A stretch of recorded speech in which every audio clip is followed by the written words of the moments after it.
Cette nouvelle édition d'Initiative Africa, l'émission qui met en lumière les femmes, les hommes et les projets qui font avancer le continent, de l'éducation à la santé, de la technologie à la culture, nous partons à la rencontre de celles et ceux qui bâtissent une Afrique plus résiliente, plus innovante et plus durable. Aujourd'hui, focus sur l'écologie africaine et les solutions locales qui émergent face aux défis du dérèglement climatique. Mais tout de suite, voici le sommaire de votre magazine.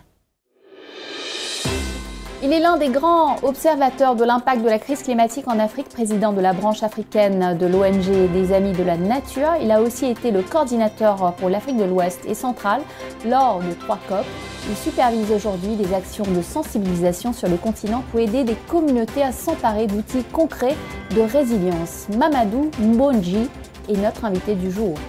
Il se passe quelque chose, il faudrait que je rejoigne le combat pour la préservation du climat.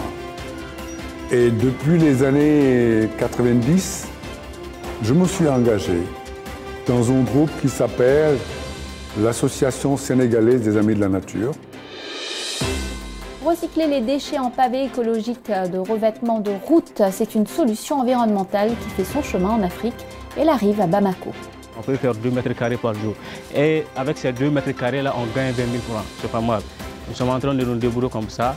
Le jour dont on aura les équipements nécessaires pour faire une grande quantité, mais pourquoi pas ne pas avoir des millions par jour, un chiffre d'affaires de millions. Halte aux dommages environnementaux, la société civile africaine cherche à sensibiliser les populations au concept de justice écologique. Je considère la justice écologique comme une conversation qui est censée fournir des informations grâce à l'influence de la communauté et même à la compréhension des peuples indigènes. Et pour ce premier reportage, je vous emmène à Bamako, la capitale malienne. Dans un pays plus menacé que jamais par le terrorisme, les habitants continuent de faire preuve d'un esprit d'initiative et d'entrepreneuriat exceptionnel. Exemple avec ce jeune chef d'entreprise qui démontre que les déchets peuvent trouver une seconde vie inattendue. Sa solution, les transformer en pavés écologiques utilisés pour recouvrir certaines routes de Bamako. À la clé, la promesse d'une nouvelle esthétique et d'une durabilité inédite pour l'infrastructure urbaine. Un reportage de Sayon Kourouma. Regardez. En plein jour, dans un coin tranquille de Bamako, la capitale malienne, une initiative prend vie. Cheikh et son fidèle assistant se lancent dans une démarche de collecte des déchets plastiques qui transcendent les apparences. Derrière cet acte en apparence simple se cache en effet une mission cruciale en faveur de la durabilité environnementale. Nos caméras les accompagnent ce jour-là lors d'une collecte à Moribadougou, un quartier en périphérie de Bamako.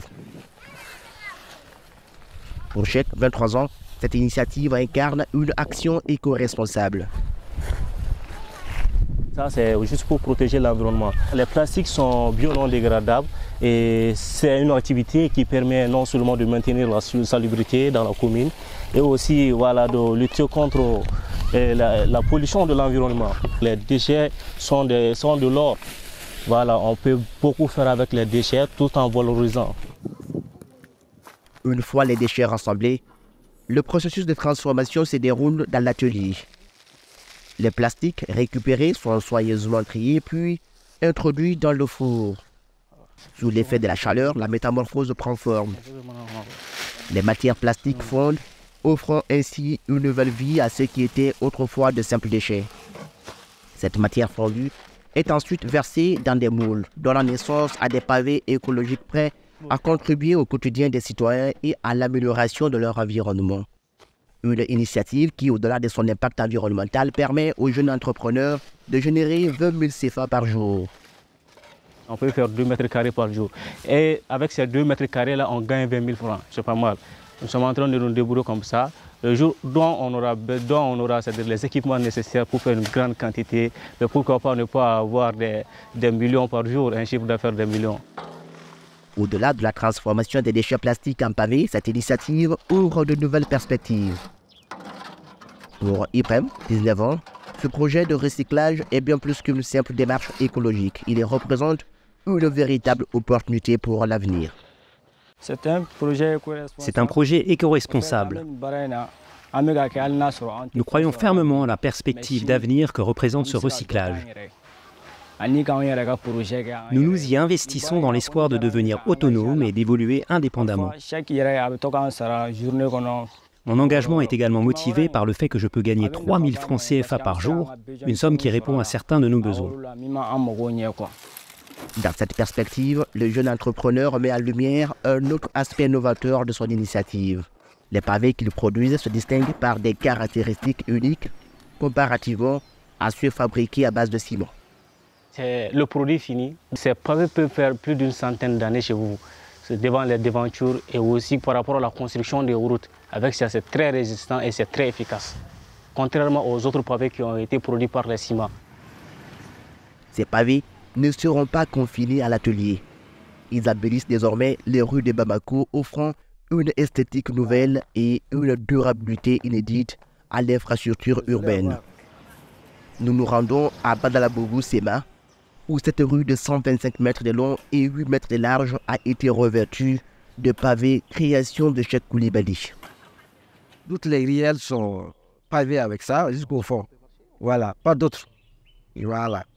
Vous pouvez même voir en bas comment ça a été fait, vous voyez. Les bennes de 10 tonnes marchent là-dessus, rien. Voilà. Ça a une durée plus que 40 à 50 ans, hein, ou plus. Selon les propos de l'ingénieur. On tient à dire merci à Cheikh aussi pour sa contribution, quoi. Voilà. C'est des pavés qui ont été faits avec un peu de sable seulement. Un peu de sable, du flip, et ensuite le reste, c'est des plastiques. Et Cheikh Koulibaly rêve grand, faire de ce projet une entreprise prospère au cœur de Bamako afin de combattre la pollution et de diminuer les risques des maladies liées à ces déchets et son ambition. Un rêve qui prend déjà vie grâce à cette initiative prometteuse. Moi, mon plus grand, c'est quoi? C'est d'avoir les équipements, les matériels pour pouvoir produire beaucoup de quantité et satisfaire aussi les clients. Je compte avoir dans les jours à venir des matériels nécessaires, vu que c'est-à-dire les déchets sont en train de poser des dégâts dans notre pays qui est le Mali. Je me suis dit pourquoi ne pas chercher une solution concernant la valorisation de ces déchets-là. Selon l'agence de développement régional de Bamako, la capitale malienne produit en moyenne 2000 tonnes de déchets par jour. Classée 16e parmi les 25 villes les plus polluées au monde, la ville des Trois Caïmans peine à gérer ses déchets. Pourtant, en 2016, l'OMS révélait que 12,6 millions de personnes avaient perdu la vie à cause d'un environnement insalubre. C'est à Belém au Brésil que se tient ce mois-ci la COP30 sur les changements climatiques. À cette occasion, nous avons rencontré Mamadou Mbodji. Il est président des Amis de la Nature africains et aussi un grand spécialiste de la dégradation qu'entraîne cette dérégulation générale du climat. Que se passe-t-il concrètement et que peuvent y faire les Africains? Il a répondu à Laurent Soustras. Regardez. Mamadou Mbodji, bonjour et bienvenue sur Initiative Africa. Commençons par quelques mots sur votre parcours. Vous êtes entre autres le président du réseau des Amis de la Nature africains. D'où vient votre intérêt pour la justice climatique et la protection des habitats naturels? Merci tout d'abord de m'avoir convié à cette émission pour parler de sujets aussi brûlants qui touchent la justice climatique. Je dois dire que mon combat pour la préservation du climat date de très longtemps. J'ai eu à constater que mes écosystèmes de mon enfance commençaient à disparaître. Et ça m'a beaucoup frappé et intrigué. Et je me suis dit, il se passe quelque chose, il faudrait que je rejoigne le combat pour la préservation du climat. Et depuis les années 90, je me suis engagé dans un groupe qui s'appelle l'Association sénégalaise des Amis de la Nature, qui avait comme combat la préservation des ressources naturelles et la préservation d'une manière générale de notre environnement. Je me suis engagé et depuis lors, je n'ai pas arrêté. Pouvez-vous décrire les principales manifestations récentes de la crise climatique en Afrique? Quelles sont les manifestations les plus frappantes que l'on voit tous les jours? Oui, je crois que tous nos écosystèmes sont à terre. Les impacts, comme on dit, de la crise climatique sont dramatiques déjà chez nous. Je commence toujours par le secteur primaire, d'où les populations africaines tirent presque toutes leurs sources de vie. Je parle de la pêche, de l'agriculture et de l'élevage. Et c'est des secteurs drastiquement touchés. En parlant de la pêche, la surexploitation de nos océans, par la pêche industrielle, par des bateaux étrangers, a fini de paupériser davantage les pêcheurs artisanaux qui n'ont plus que leurs yeux pour pleurer. L'agriculture, qui était vivrière dans le passé et qui est devenue aujourd'hui une agriculture de rente, une agriculture de monoculture, a fini également de lessiver nos sols et de rendre nos terres arables incultes, impropres à la culture de céréales qui nous faisait vivre. Nos mangroves, qui étaient des barrières de protection contre les tempêtes et autres, ont presque disparu à plus de 50%. En parlant d'élevage, à cause de la chaleur, de la forte température, les ressources fourragères, les étangs où s'abreuvaient les bétails ont presque disparu. Et ce qui a entraîné une forte morbidité et une mortalité du bétail. Comment évaluer et réagir aux actions humaines néfastes? Je pense à la pollution du delta du Niger en raison de l'exploitation pétrolière au Nigeria ou encore à la catastrophe du déversement de boue acide d'une mine chinoise qui a contaminé une des principales rivières de la Zambie. Que vous inspirent ces deux cas?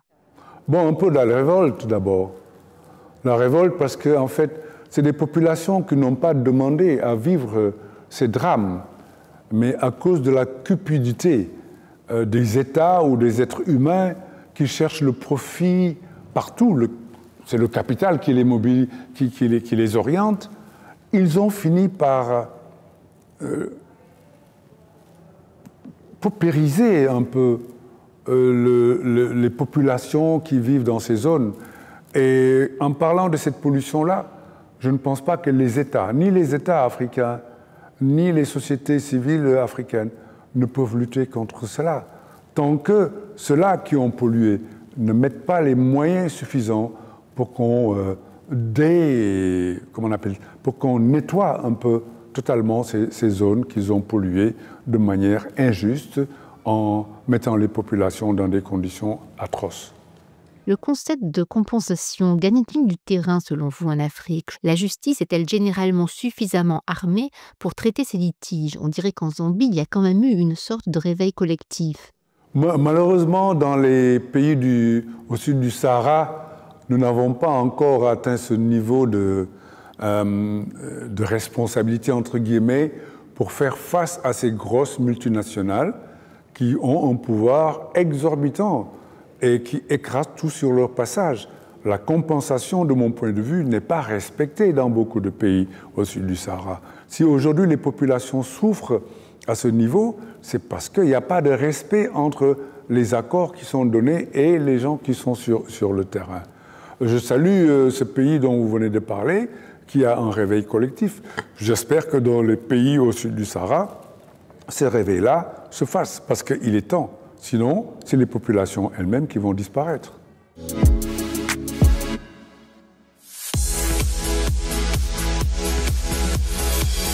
Envie de faire rayonner votre entreprise en Afrique et en Europe? Augmentez votre visibilité avec Fréquence Business grâce à notre réseau de chaînes de télévision nationales dans plus de 40 pays. Chaque semaine, plus d'une centaine de diffusions à travers l'Afrique, l'océan Indien et l'Europe. Ne manquez pas cette opportunité unique. Alors n'hésitez pas, contactez-nous dès maintenant.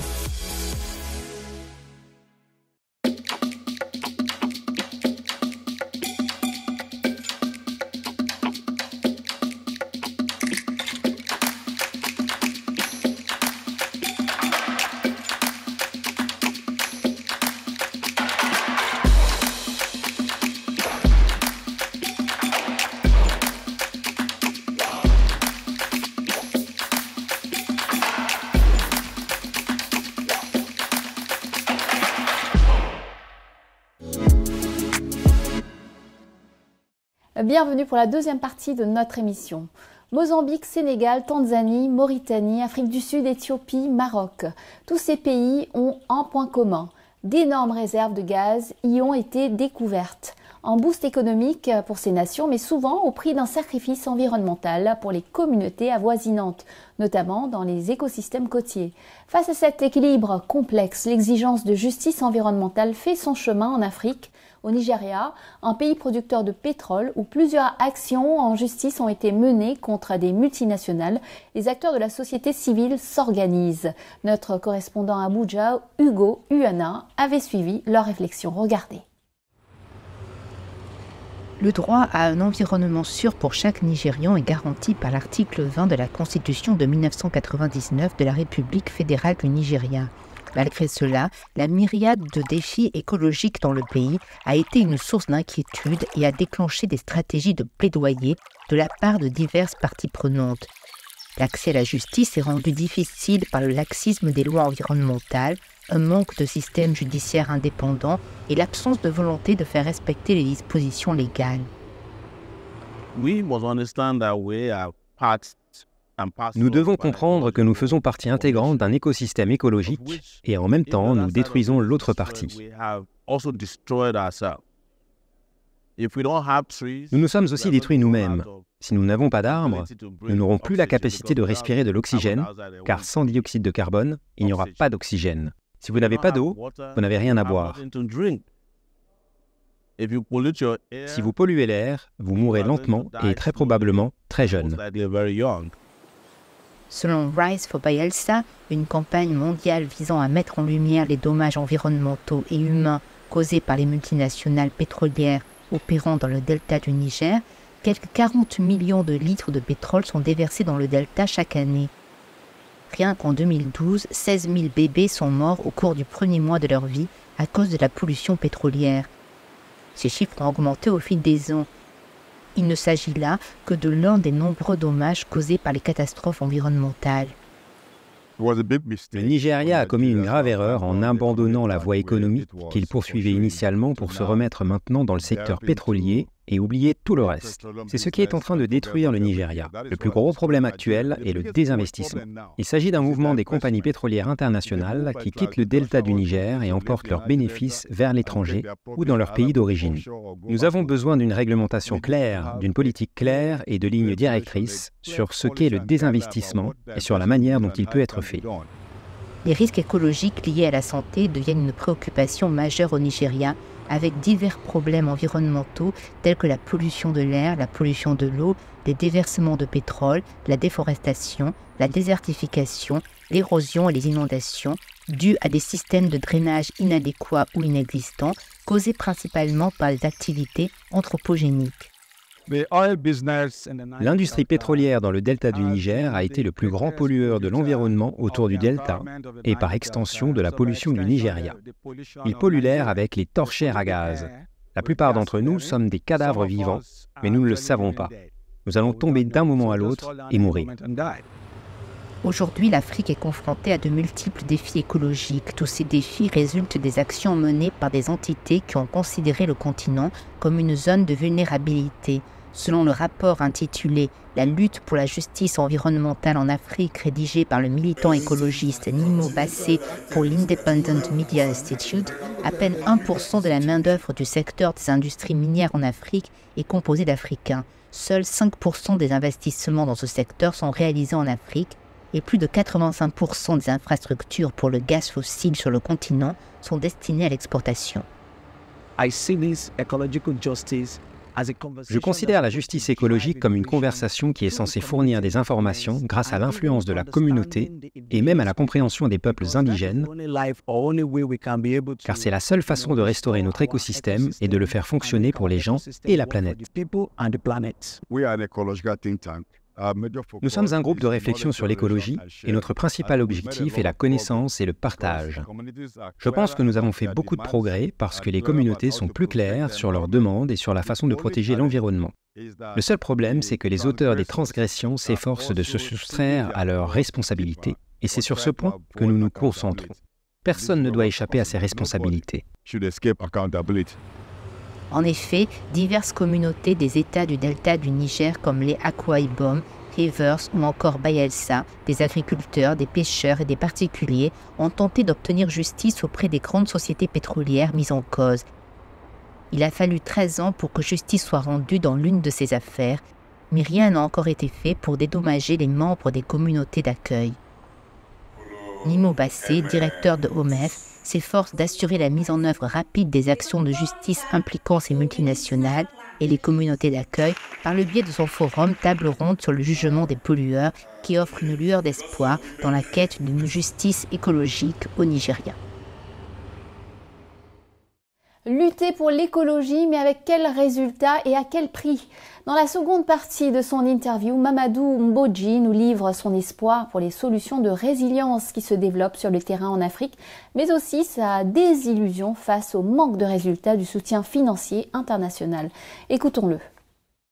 Passons maintenant aux solutions concrètes. Que constatez-vous puisque vous voyez beaucoup de communautés rurales dans la prise de conscience des Africains? Que peuvent-ils faire concrètement dans leur vie quotidienne? Bon, elle est très lente, la prise de conscience. Elle est hyper lente et je crois que c'est dû également au degré de pauvreté des communautés qui sont concernées. Parce qu'en réalité, c'est les trucs élémentaires qui leur manquent. Se nourrir, boire. Et pour que cette population-là puisse prendre conscience, il faut vraiment de gros moyens d'accompagnement pour les amener à suivre le cours de l'histoire, pour freiner certains dégâts qui leur sont destinés sans qu'on leur demande leur avis. Et malheureusement, chaque fois qu'il y a les dégâts, personne ne vient les aider. Ils sont les seuls laissés en rade et qui souvent utilisent des moyens endogènes, très compliquées, très lentes pour faire face. La résilience des populations africaines est très faible. Les moyens de résilience manquent énormément. Ils ont besoin, elles ont besoin de ces communautés d'être accompagnées pour pouvoir être beaucoup plus résistants par rapport aux impacts des changements climatiques, par rapport également aux impacts des industries ou des multinationales qui viennent polluer leur environnement qui les faisait vivre. Parmi les solutions pratiques sur lesquelles vous avez travaillé, il y a l'utilisation de fours améliorés qui économisent le bois, émettent moins de fumée. Vous participez à des ateliers de démonstration en Afrique. Quels sont les résultats concrets? Les résultats sont... Je ne pourrais pas aller dans les chiffres, mais je peux vous dire que c'est très positif. Quand j'ai découvert ça en 2019, déjà en Guinée, et que j'ai eu l'idée, que j'ai partagée avec l'International, qui a financé le voyage, je crois que les résultats commencent à se faire voir. Les villages où on a eu à faire des ateliers de fabrication de fourneaux traditionnels améliorés, il nous arrive de passer et de voir que beaucoup de femmes utilisent ces fourneaux-là dans leur cuisson. Et les résultats les plus notables, c'est qu'avant, elles passaient toute une journée à aller chercher du bois. Et maintenant, elles font, pendant la semaine, elles ne cherchent qu'une ou deux fois. Et tout le reste de la semaine, elles peuvent vaquer à d'autres occupations. Et ça, c'est déjà une amélioration au niveau de la qualité de leur vie. Et les fumées, là, elles en ont moins. Et la forêt, elle a moins de pression également. Alors, l'association mène également des opérations de reboisement et de plantation d'arbres fruitiers. Quelles sont les principales menaces qui planent sur ces opérations et comment assurez-vous le suivi de ces plantations? Voilà, par rapport à ce reboisement d'espèces fruitières, mon organisation en 2002 a fait le tour du Sénégal dans ce qu'on appelait la communication sur les nouvelles techniques de reboisement. Et on a écouté des villageois, on a discuté avec elles. Au retour, on a fait le diagnostic. C'est que dans notre pays, nous faisions ce qu'on appelait le reboisement d'espèces forestières en public. Et tout ce qui appartient à tout le monde n'appartient à personne. Et nous, on a dit, on va changer de fusil d'épaule. Nous allons maintenant faire des reboisements d'espèces fruitières dans les concessions, donc en privé. C'est pourquoi nous n'attendons plus la saison des pluies pour reboiser. Quand nous arrivons dans un village, nous identifions les concessions susceptibles de recevoir nos arbres. Parce qu'en fait, il faudrait qu'il y ait de l'eau, il faudrait qu'il y ait de la protection. Donc nous reboisons de janvier à décembre, sans tenir compte du stress hydrique. Parce que les gens arrosent eux-mêmes leurs arbres. Donc on ne reboise pas laissant le reboisement à la saison des pluies. Et ce n'est pas en public, c'est en privé. Et les résultats sont très probants. Parce que je sais qu'il y a une dame qui avait reboisé parce qu'on donnait 7 espèces par famille, elle commence à vendre les fruits de ces arbres-là. Elle dit qu'elle nourrit sa famille avec. Ce mois-ci se tient la COP30 à Belém au Brésil. Vous qui avez été coordinateur régional d'Afrique de l'Ouest et du centre des COP 15, 21, 23, quel regard portez-vous sur les chances de ces grands événements annuels des Nations Unies d'aboutir à des décisions qui ont de l'impact pour l'Afrique? Est-ce que cela va arriver un jour? Bon, de toutes les façons, je fais partie maintenant des gens... Je fais partie de Copenhague très enthousiaste des décisions qui ont été prises.